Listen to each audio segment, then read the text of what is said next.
The member for Melton.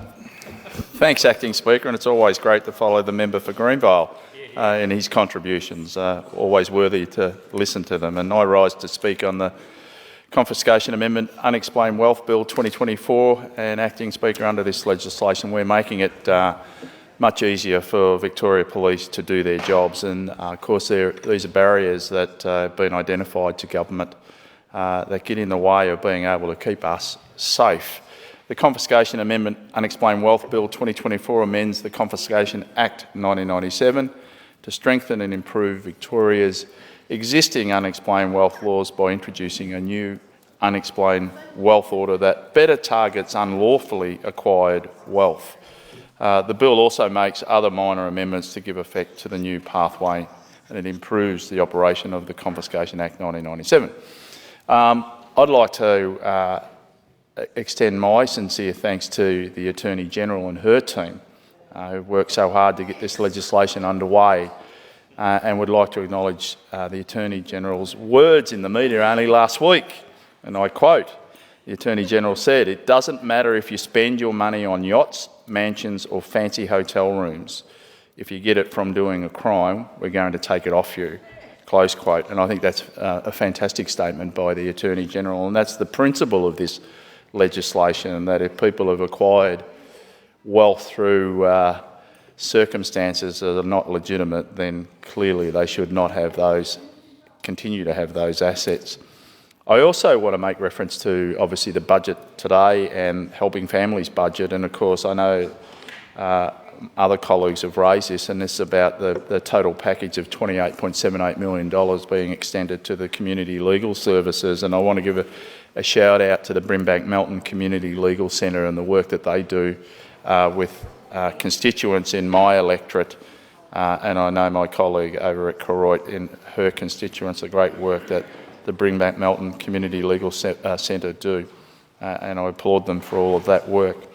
Of course, unexplained wealth laws, together with confiscation powers, work to provide a robust response to the blatant and gross display of illegally gotten gains. And of course, it serves to deprive the highest levels of crime groups of their unlawfully acquired wealth. And we've probably all lived in suburbs where we've been quite suspicious of characters within our suburbs that all of a sudden have these, $200,000 cars or $300,000 cars, even though you know that those individuals do not hold down a legitimate job. We've probably all seen it in the suburbs. They're probably raced off at the lights beside us and things like that, and you question it at times. So anyway, of course, it's not for those who go to work and pay their taxes that this legislation is a worry. This is definitely designed to target those who engage in organised and facilitate serious and organised crime. So under the changes, criminals will be forced to prove how they acquired their wealth through legitimate means or face losing it entirely. And if you've got it through legitimate means, it shouldn't be too hard to explain it. And if you haven't received those assets through legitimate means, then you may have trouble explaining it, and that's the purpose of the bill. So the DPP can apply for an unexplained wealth order from the courts when police have reasonable grounds to suspect a person's wealth exceeds their lawfully acquired wealth by at least $200,000. Because our current system of asset confiscation requires that it needs to be demonstrated that the assets must be connected to illegal activities, triggering confiscation protocols. Acting Speaker, this bill is an important string in the bow that disrupts organised crime and takes back what was illegally obtained. And if you let me indulge for a minute, I'm reminded of a recent passing of a gentleman by the name of Russell Mansur, and he was a survivor of institutional sexual abuse and a convicted former bank robber. He grew up in the western suburbs of Sydney, very close to where one of my team members comes from, but he would often speak about how he grew up idolising those who would disappear from the suburbs and come back 3, 6, 12 months later with a tan, obviously been pumping on iron for quite a while because they're all muscled up, and of course driving around in flashy cars.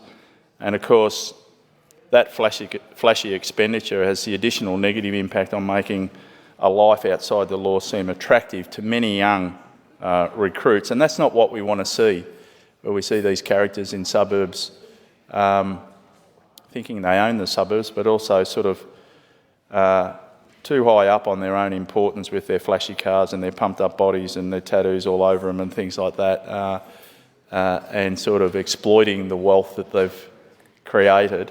We don't want our younger generation following in those footsteps, and I think this legislation hopefully can nip it in the bud as soon as possible, that we see these characters within our communities. We know that when money is laundered, it doesn't just pull up and stop at the rivers, at the border. There are laws in place in Western Australia, and similar ones exist in New South Wales. And this legislation just brings Victoria into line and shows the magnitude of this problem. It's not just a state-based problem, it's right across the nation and can cross borders. Of course, boys with their toys and those sorts of things that have no genuine way of accounting on how they got the money to pay for them. That's how this bill was directed at, and certainly if they can't explain it, then they won't continue to keep it. So, spending $200,000 on yachts, on cars, on hotels, if that's genuine, they don't have to worry. But if they're hiding, private jets in your children's name, this is for you. And we've got examples of that in other examples overseas, and I'll come to that shortly. If you can't explain how you got your fancy cars, flashy yachts, or the money that you spend on hotels and strippers, this legislation is specifically for you and your friends. And again, this just highlights the type of lifestyle that these characters live. For those who think that this isn't a big deal and it's not happening and that this place should be getting on with sorting out issues that do affect everyone, I'll remind them that according to John Coyne from the Australian Strategic Policy Institute, he says it's hard to find organised crime groups who aren't trying to money launder across our borders. And that's a pertinent point, and that's what we've got to be careful of, and that's why these laws are so important. So while this legislation is targeted to those who seek to take advantage of Victorians through illegal means, the consequences of their crimes is wide-reaching, and of course this legislation will have a beneficial impact to all of us. Currently powers require police and prosecutors to prove that identified wealth was obtained illegally, and this legislation obviously reverses that onus. And if you're alleged to have more wealth than you illegally obtained and provably earned, we need you to explain it to us, and hopefully, again, in a lot of situations, that won't be explicable for some of these characters. Of course, the member for Greenvale referred to Al Capone, and I just want to refer to a matter that's happened in the Indonesian courts, where this character was engaging in criminal behaviour and missing $26 million, and this gentleman was deemed to be the perfect husband. And it was a typical organised crime situation, and of course he announced to the world that he signed over a private jet to his 2-year-old son in trying to hide off the criminal takings that he did, and that matters before the Indonesian court. So I don't want to give any of our crime figures any ideas of what they might be able to do, but these are some of the things that are happening in other places, and it's crazy. I do want to give a shout out to my local VicPol members and the great work that they do on a daily basis in keeping us safe, but also dealing with crime and organised crime, and not just in the localised areas but across the state. And I know that many members have referred to their local branches of VicPol. It's a very difficult job.